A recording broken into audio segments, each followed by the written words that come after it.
لیکن تشبیہ اور استعارہ جو ہے وہ بہت زیادہ امپورٹنٹ ہے، اور ان کا ڈفرینس آپ کو معلوم ہونا بہت ضروری ہے۔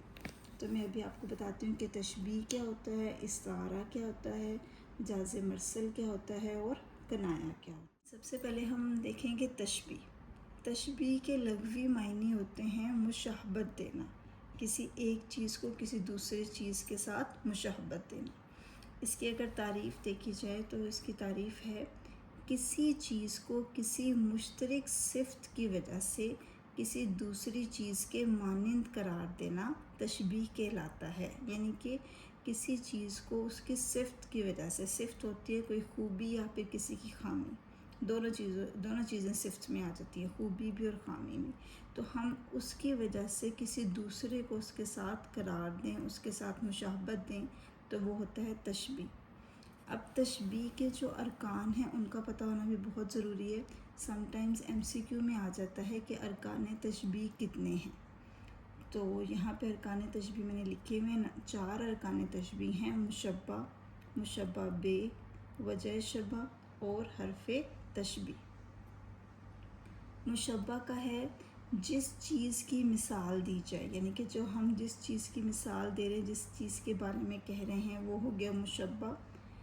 مشبہ بے کیا ہے؟ جس چیز سے مثال دی جائے۔ ابھی اگر میں آپ کو یہ مثال بتاؤں گی تو آپ کو اور کلیئر ہو جائے گا۔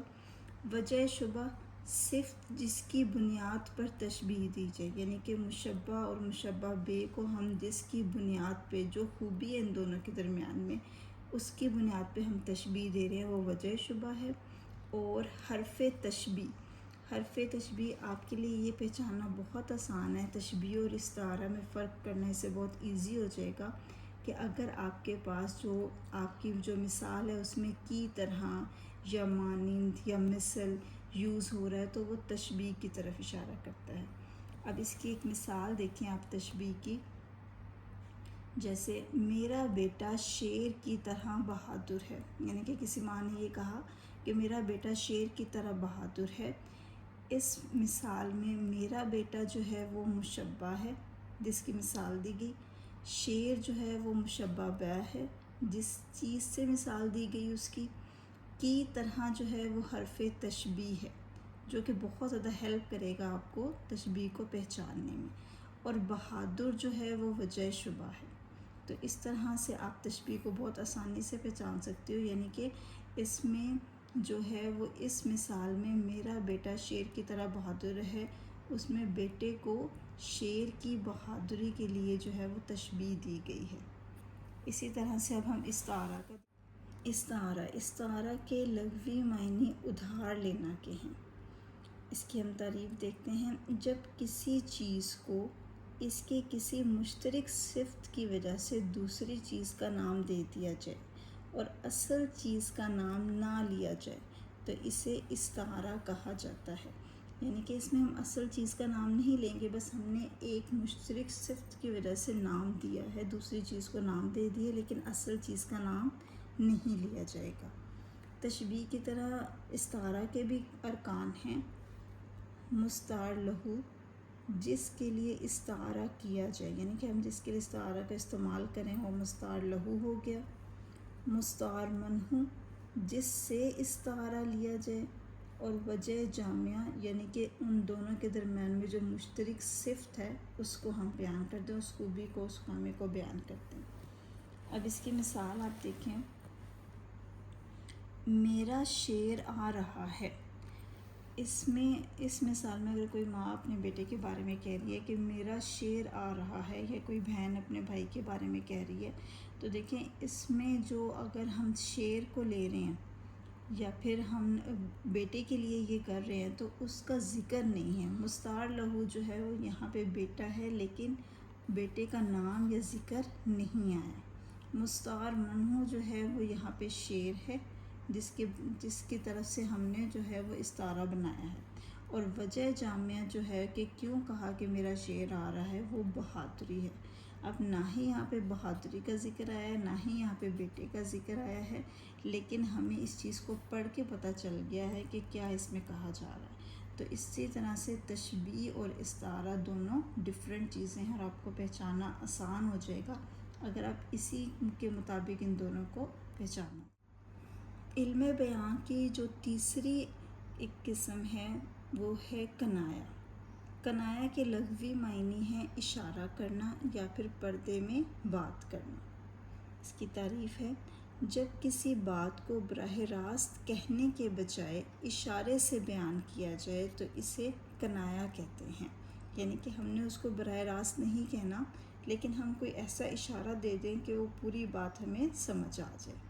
اگر آپ اس کی مثال دیکھیں تو جیسے وہ لمبے ہاتھوں والا ہے، اس سے کیا مراد ہو گیا کہ اس کے ہاتھ لمبے نہیں ہیں، لیکن اس چیز کو پڑھ کے ہمیں یہ چیز سمجھ آ گئی ہے کہ وہ اس طرح سے، اس کا حساب اس طرح سے ہے کہ وہ چیزوں کو بھانپ لیتا ہے۔ وہ جیسے ہم چور کے لیے یہ چیز یوز کرتے ہیں، وہ لمبے ہاتھوں والا ہے، مراد وہ چور ہے۔ اسی طرح سے اس کا ہاتھ بہت کھلا ہے، اس سے کیا مراد ہے کہ وہ بہت سخی ہے، یعنی کہ وہ لوگوں کو دیتا ہے، کبھی کھانا کھلا دیا، کبھی اور چیز کے لحاظ سے مدد کر دی، تو ہم کیا کہیں گے، اس کا ہاتھ بہت کھلا ہے، جس سے کیا مراد ہے کہ وہ بہت سخی ہے۔ علم بیان کی ایک اور قسم ہے مجاز مرسل۔ یہ اصطلاح میں وہ لفظ ہے جو اپنے حقیقی معنوں کے بجائے مجازی معنوں میں استعمال ہو اور حقیقی و مجازی معنوں میں تشبیہ کے علاوہ کوئی اور تعلق ہو، یعنی کہ اس میں تشبیہ کا کام نہیں ہے لیکن تعلق ہے۔ یہ چیز یاد رکھنی ہے کہ اس میں تشبیہ کا کوئی کام نہیں ہے لیکن تعلق اس میں پایا جاتا ہے۔ اس کے چند اہم تعلقات جو ہیں، جو آپ کو پیپر میں آ سکتے ہیں، وہ یہ ہیں، جیسے جز سے کل۔ جز ایک حصہ ہوتا ہے، کل تمام کو کہتے ہیں۔ جیسے ہم کبھی کہتے ہیں جب کسی حصے کا ذکر کر کے پوری چیز مراد لی جائے، جیسے اگر آپ کو کہا جائے کہ آپ الحمد سنائیے، یعنی کہ الحمد سنائیے کا مطلب ہے کہ آپ کو ایک بتا دیا گیا ہے کہ آپ الحمدللہ پوری ہمیں پڑھ کے سنائیں، تو آپ کو الحمد کہہ دیا گیا اور آپ نے پھر پوری سنا دی۔ ایک جز آپ کو کہا گیا اور آپ نے اس کا کل سنا دیا۔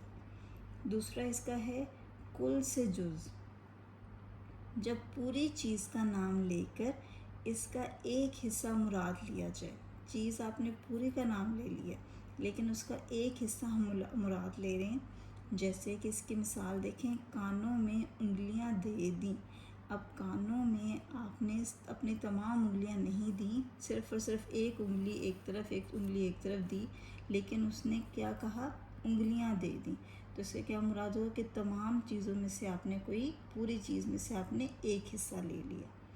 اس کا ایک تعلق ہے ظرف سے مظروف، جب جگہ یا برتن کا نام لیا جائے مگر مراد اس کے اندر موجود چیز ہو۔ جیسے آپ کے پاس گلاس ہے، تو اگر ہم کہیں کہ ایک گلاس پی لو، اس کا کیا مطلب ہے، گلاس کو نہیں پینا، گلاس میں موجود پانی کو پینا ہے۔ تو اس کا یہ ہو گیا کہ مراد ہم نے جگہ یا برتن سے لی ہے، لیکن ہم نے کیا کہا، نام ہم نے جگہ یا برتن کا لیا لیکن اس سے مراد اس کے اندر موجود پانی ہے۔ اسی طرح سے ایک اور اس کی مثال ہے، نہر جاری ہے۔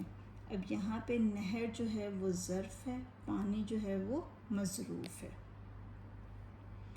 اب ایک اور اس کا تعلق ہے مظروف سے ظرف، جب اندر موجود چیز کا ذکر ہو مگر مراد اس کی جگہ ہو۔ جیسے ہم اس کی مثال لیتے ہیں کہ پانی لے آؤ، اس سے مراد یہ بھی ہو سکتا ہے کہ جس برتن میں پانی رکھا ہوا ہے ہم وہ برتن منگوا رہے ہیں، پانی نہیں منگوا رہے، یعنی کہ لیکن جس برتن کے اندر پانی ہے ہم وہ برتن منگوا رہے ہیں، اس طرح سے۔ تو آپ کے پیپر میں اس طرح سے کافی چیزیں جو ہیں وہ ان کے حقیقی معنی یا ان کے لغوی معنی یا ان کے تعلقات یا اس طرح سے اور ڈیفرنٹ چیزیں جو ہیں وہ MCQs بن کے آئیں گی۔ لیکن اگر آپ اچھی طریقے سے ان چیزوں کو سمجھ لیں گے، پریکٹس کر لیں گے، تو آپ کے اس میں فل مارکس آ جائیں گے۔ یہ میں نے ایک ویڈیو بنائی ہے، اس کا نیکسٹ پارٹ بھی آپ کو مل جائے گا، جس میں ہم جو ہے وہ مطلع، مقطع، قافیہ، ردیف، ان سب کو ڈسکس کریں گے۔ جو اس کے پارٹس رہ گئے ہیں وہ ہم اس کے نیکسٹ پارٹ میں ڈسکس کریں گے۔ So please subscribe the channel, share it with your friends. Thank you.